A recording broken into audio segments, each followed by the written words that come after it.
Good morning, everyone. This meeting is called to order. Mr. Trobin, has anyone signed up for public comment? Good morning, Commissioners. Les Truman, General Counsel. We have one individual who would like to offer a comment this morning. Mr. Ross, if you could go ahead, unmute yourself and begin.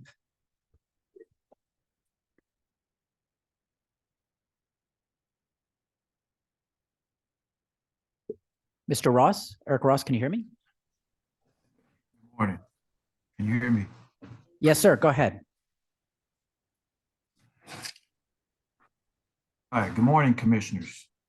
Thank you for this opportunity to make a public comment. My name is Eric Ross, and I'm from Houston, Texas. I am speaking here today in regards to TWC unemployment benefits insurance. Unemployment insurance has been a lifeline to many hardworking Texans separated from their job through no fault of their own. Without this critical need to help people get back on their feet after a job loss, a lot of workers would have no place to turn for financial assistance. I'm here to share my appreciation and say thank you to the great state of Texas, the agency and its staff, and its commissioners who have compassion to understand the needs from the employer's perspective and the employee's right to minimize the economic impact to Texas because of people being out of the workforce. Thank you again for your hard work, leadership, and public policy that benefits all citizens of the great state of Texas.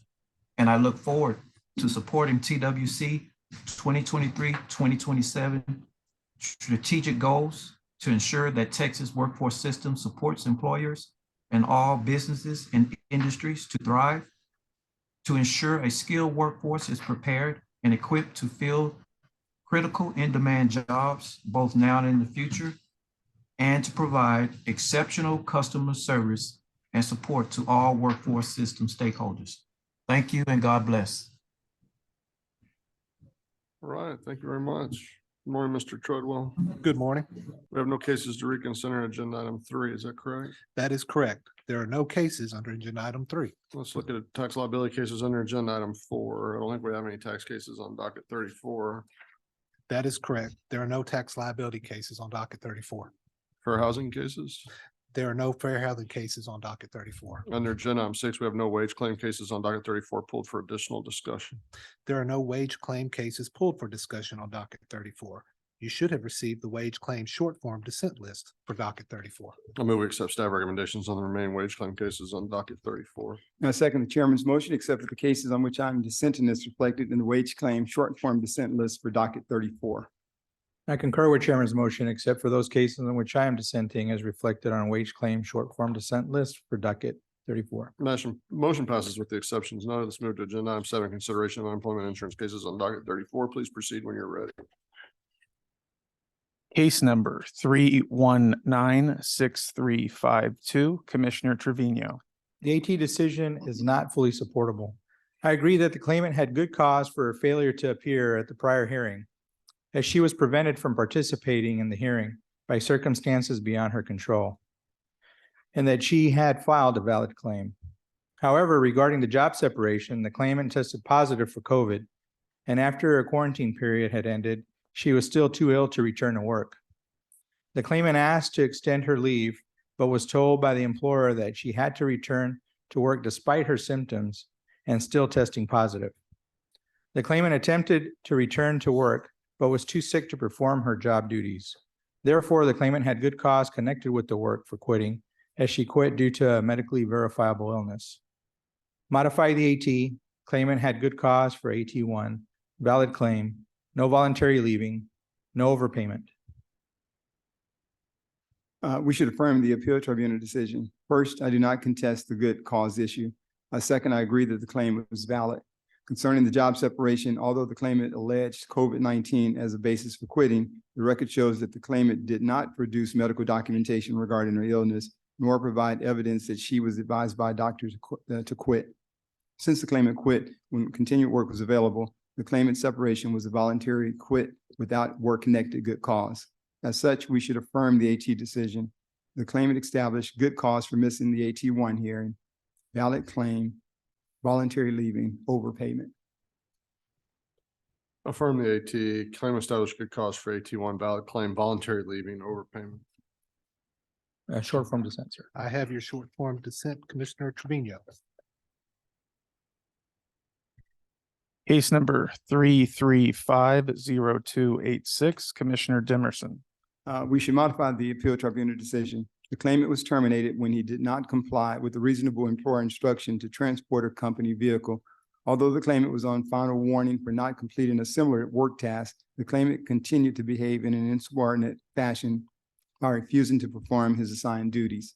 Since the claimant had acknowledged the employer's final warning, which prohibited defiant or insubordinate behavior, the claimant's continued conduct of not following the employer's instructions was mismanagement of his position of employment. As such, we should modify the AT decision, misconduct, no chargeback, sever adequate employer response. The AT decision is not correct. The employer only presented secondhand hearsay evidence to support its contention that the claimant was discharged for insubordination. The claimant, on the other hand, denied under oath committing any insubordination and provided documentation evidence that supported his testimony on the matter. Therefore, the employer did not meet its burden of proving the claimant was discharged for misconduct connected with the work. Reverse the AT, no misconduct, chargeback, void adequate response. We should rehear the case to obtain firsthand testimony from the employer. I agree with the rehear. Okay, we will rehear the case.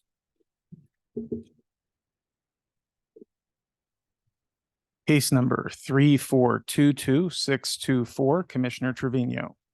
The AT decision is supportable. The claimant reported to the employer that she had been harassed by the stock manager. During the investigation, the stock manager continued to harass and make fun of the claimant. When the employer declined to take any action against the stock manager, the claimant had good cause connected with the work to quit due to the intolerable working conditions created by the stock manager's continued harassment. Affirm the AT, no voluntary leaving, chargeback. In the alternative, I vote to rehear this case because two of the claimant's witnesses were unable to testify because they were working at the time of the hearing. The witnesses told the hearing officer when they would be available, but the hearing officer refused to continue the hearing. The appeal tribunal decision should be reversed. The claimant resigned. The claimant brought a workplace complaint to the attention of the employer. The employer responded to the complaint by conducting an investigation, which included gathering statements from the claimant witness and the person the claimant accused of acting inappropriately. The employer also reviewed security footage. After the investigation, no evidence to support the claimant's allegation was found. Accordingly, the claimant has not established by preponderance of the evidence that she had good work-connected cause for quitting.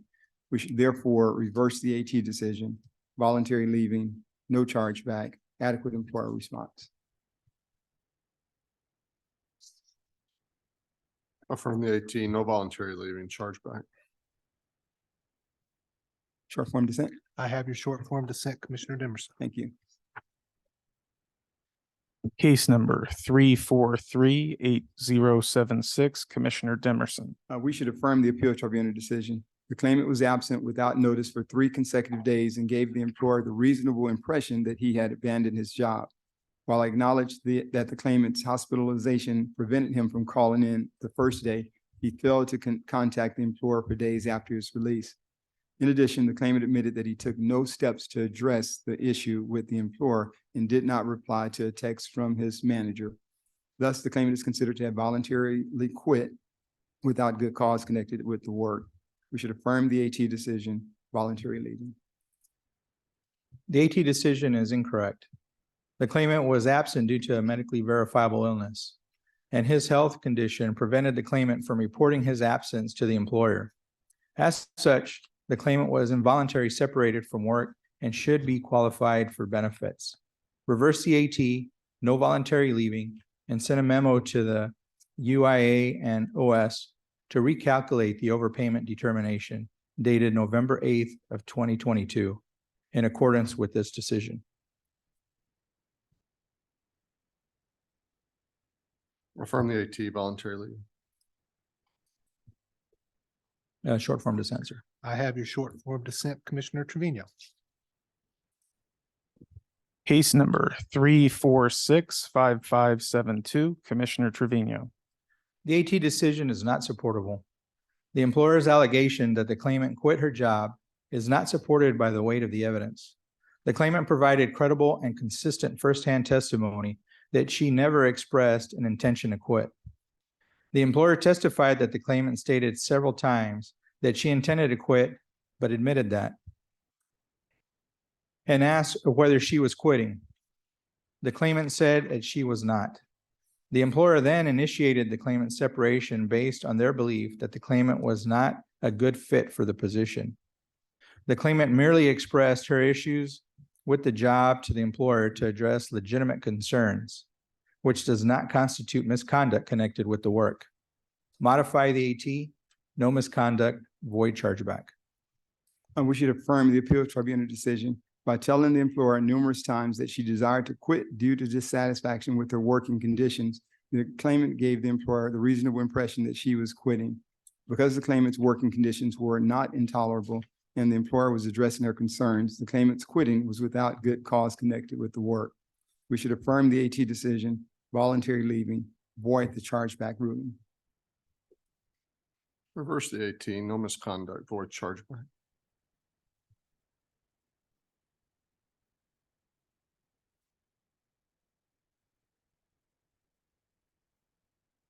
What was Commissioner Trevino's vote? Commissioner Trevino's vote was no misconduct, void chargeback. Short form dissent on my side. I have your short form dissent, Commissioner Demerson. Thank you. This concludes consideration of UI cases pulled for additional discussion on docket 34. You should have received the UI short form dissent list for docket 34. I move we accept staff recommendations on the remaining UI cases on docket 34, except for the cases on which I'm dissenting as reflected on the UI short form dissent list for docket 34. And I second the chairman's motion, except for the cases on which I am dissenting as reflected in the UI short form dissent list for docket 34. I concur with Chairman's motion, except for those cases on which I am dissenting as reflected on UI short form dissent list for docket 34. Motion passes with the exceptions noted. I think that concludes our work on items 1 through 7. We'll take a short recess.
Agenda item 8, apprenticeship training program performance measures.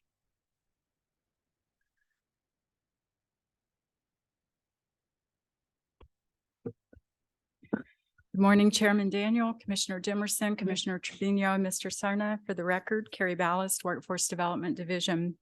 Texas Administrative Code, Section 837.28 authorizes TWC's three-member commission to adopt performance measures on individual apprenticeship training programs. Today, staff recommend adoption of performance measures as listed in your notebook materials. If adopted, these measures will be used to calculate performance of apprenticeship training programs receiving Texas Education Code Chapter 133 funds and to determine eligibility beginning fiscal year 2025. This concludes my remarks. I'm happy to answer any questions. Any comments or questions? None here. And none here. Is there a motion? Mr. Chairman, I move that we approve the apprenticeship training program performance measures as described in the discussion paper and presented today by staff. I second the motion. It's been moved and seconded. Motion carries. So agenda item 9, Texas Industry Recognized Apprenticeship Grant Program interim processes and requirements. Good morning, Commissioners. For the record, Carrie Ballast. House Bill 2784 of the 86th Texas Legislature regular session created the Texas Industry Recognized Apprenticeship Grant Program. During the 88th Texas Legislature, TWC was allocated funding for fiscal years 23 and 24 to support what we now refer to as the TIRA Grant Program. In alignment with proposed rules for the TIRA Grant Program, staff recommend the following. Number 1, issuing a notice of availability for grants. Number 2, accepting applications from private sector employees representing industries in the state's 25 target occupations. And finally, designating TWC's executive director or his designee to review and approve applications for TIRA funding. This concludes my remarks. I'm happy to answer any questions. Any comments or questions? And Carrie, right now we have the rules out for public comment, correct? Yes, sir. Okay, thank you. No other comments. No comments. Is there a motion? I move that we approve the Texas Industry Recognized Apprenticeship Grant Program interim processes and requirements as described in the discussion paper and presented today by staff. I second the motion. Been moved and seconded. Motion carries. Thank you. Agenda item 10, initial high school equivalency voucher distribution.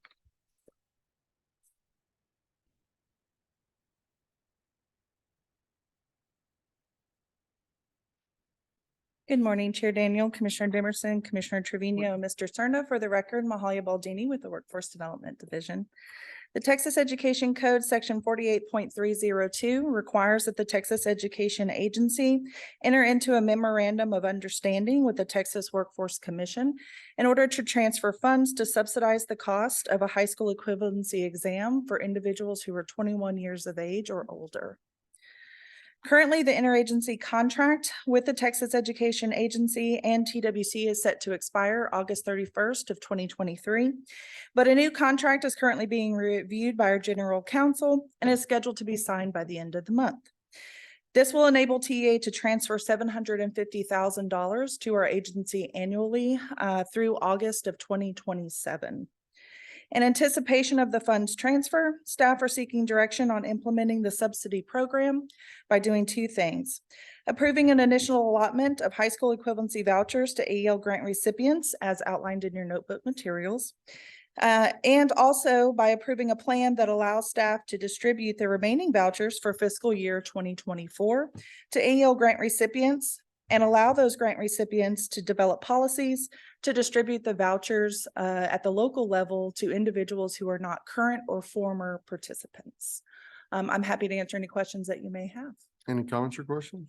None here. None here. Is there a motion? I move that we approve the initial allotment of high school equivalency vouchers for fiscal year 2024 and approve the voucher distribution plan as described in the discussion paper and presented today by staff. I second the motion. It's been moved and seconded. Motion carries. Thank you. It's agenda item 11, minimum threshold for childcare reimbursement rates for board contract year 2024. Good morning, Chairman, Commissioners. Reagan Miller with the Child Care and Early Learning Division. The TWC Child Care rules require boards to establish child care rates at or above a level established by the Commission. This morning, we're bringing forward recommendations on the child care minimum threshold for board contract year 2024 child care payment rates. Our recommendation is based upon data from the most recent market rate survey, as well as data from the cost of quality report. The cost of quality report data is focused only on child care centers, licensed centers. Our next cost of quality report will have data on home-based providers. As outlined in more detail in your materials, we're recommending that the commission set the BCY 24 minimum threshold for child care rates at the 75th percentile of the most recent market rate survey, or at the baseline rate from the cost of quality report, whichever is higher. And I'd be happy to answer any questions. Comments or questions? None here. None here. Is there a motion? I move that we approve the board contract year 2024 minimum threshold for childcare reimbursement rates as described in the discussion paper and presented today by staff. I second the motion. It's been moved and seconded, the motion carries. Thank you. Thank you. An executive director's report. No, sir, nothing to report. Is there any other order of business come before the commission? Chairman, I think Mr. Ross, Eric Ross, I think made comments this morning. So I want to thank him for those generous comments that reflected back on the agency and the staff. I agree. Is there a motion to adjourn? So moved. I second the motion. It's been moved and seconded to adjourn. We're adjourned.